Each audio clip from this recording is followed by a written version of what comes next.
Hello and bienvenido, benvenuto, selamat datang, yokoso, willkommen, Huan Ying, and of course, welcome to Coding for Real with Neil. I'm your host. My name is Neil. This course is PHP for Real, where we look at PHP and we apply it to real world scenarios. We're going to ease into it with this first lesson, which is all about what PHP is about and what you should know before taking this course. So without further ado, let's get into the lesson.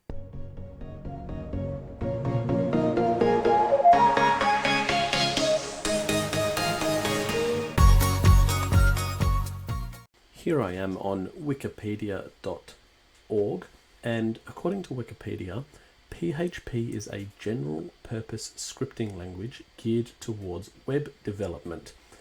It was originally created by Danish-Canadian programmer Rasmus Lordorf in 1994. There is a picture of the handsome devil. PHP stands for PHP Hypertext Preprocessor. Now, let's break this down into two parts. First of all, it's a recursive acronym. So the first P in PHP is PHP, and then it's Hypertext Preprocessor. First of all, this recursive acronym didn't really please me too much, so I did a bit of a deeper dive as to what actually the original term of PHP was. So if we go back over here to Wikipedia and we scroll all the way to the bottom, where we have the release history, and we go to version 1, right? The 8th of June 1995, because he wrote it in 1994, but it was released first in 1995. It was officially called Personal Homepage Tools, or PHP Tools. This is the first use of the name PHP. That satisfied me a little bit more.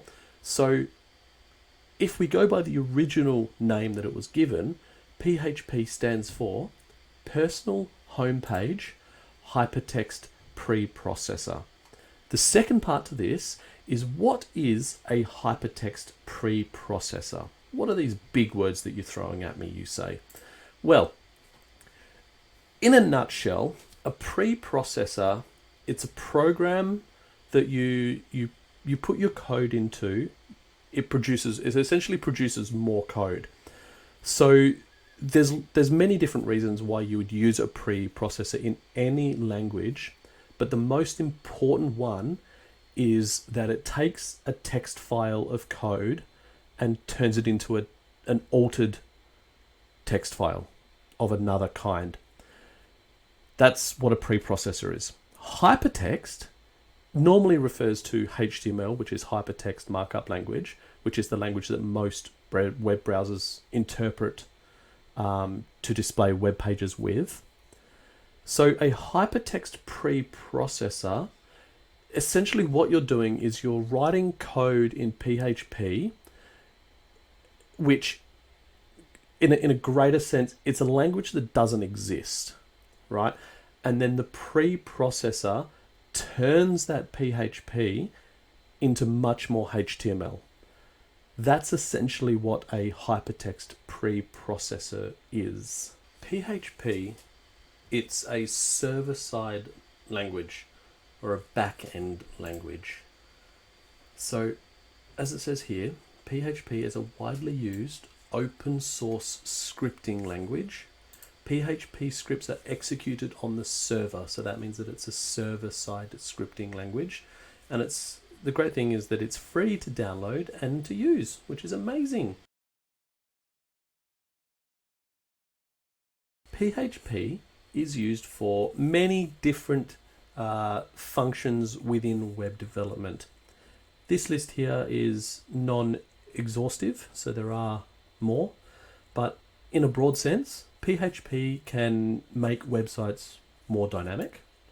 It can create, open, read, write, delete, close files on the server. So this is the CRUD methodology: create, read, update, delete. We will be talking about the CRUD methodology more. PHP can collect form data with form submissions, can send and receive cookies. We'll be learning more about that. Can add, delete, modify data in your database. can be used to control user access through authentication, and it can be used to encrypt data. So an interesting thing with PHP is that you are not limited to outputting HTML. You can actually output images, PDF files, Flash movies, texts, such as extendable HTML, which is XHTML, and XML, which is extendable markup language. We won't be touching on those two things in this course, but I will be doing another course on XML and also on MySQL. Hi there, this guy again. I just want to talk to you about what you should know before taking this course and what's not 100% necessary for you to know. So the first thing you should know is you should understand HTML and CSS before taking this course. The reason for that is HTML and CSS is front end, and a lot of what we do in PHP is related to HTML. And because it's a server-side language, PHP is, you're not going to visually see the changes you make. So that's why knowing HTML and CSS so you can visualize the changes you're making it's a really good idea. Now, a lot of resources say you should know JavaScript before taking this course. I disagree with that. And if you notice in the intro video, you're probably wondering, why was he talking to us in all these foreign languages? It's kind of the same concept. If you've never spoken a spoken language before, it'll be really hard picking up your first spoken language. But then once you've picked up your first one, you'll see similarities between each spoken language, right? So French and Italian are quite similar, same as Spanish. There's very, very close similarities between Indonesian Malay and Malaysian Malay. Programming languages and scripting languages are the same. The first time you try one, it's going to be really difficult because you have no benchmark to base it off of, right? Once you've learned the first scripting or programming language, you'll have the foundations down. You'll understand what conditionals are. You'll understand how to write a variable and how to interact with those variables. The only thing that's going to change is there's going to be some syntax differences.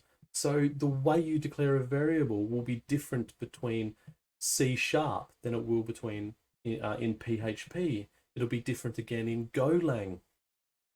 But the key thing is that you understand what a variable is, and that's why the first language that you learn is going to be the hardest one. Essentially what I'm saying is if you've never learnt a programming or a scripting language before, don't worry, okay? The thought process behind learning a language, learning a scripting or programming language like PHP and other programming languages for that matter, it's slightly different than learning HTML and CSS. But I don't want you to stress. That's what this course is for. I'm going to take you from 0 to as close to 100 as I can take you. And it's all going to make more sense as we go through this course together. So please do stick with it. I have complete faith in you. I know you can do it. Stick with it. What I do recommend is if something I'm teaching isn't making sense, watch the video again.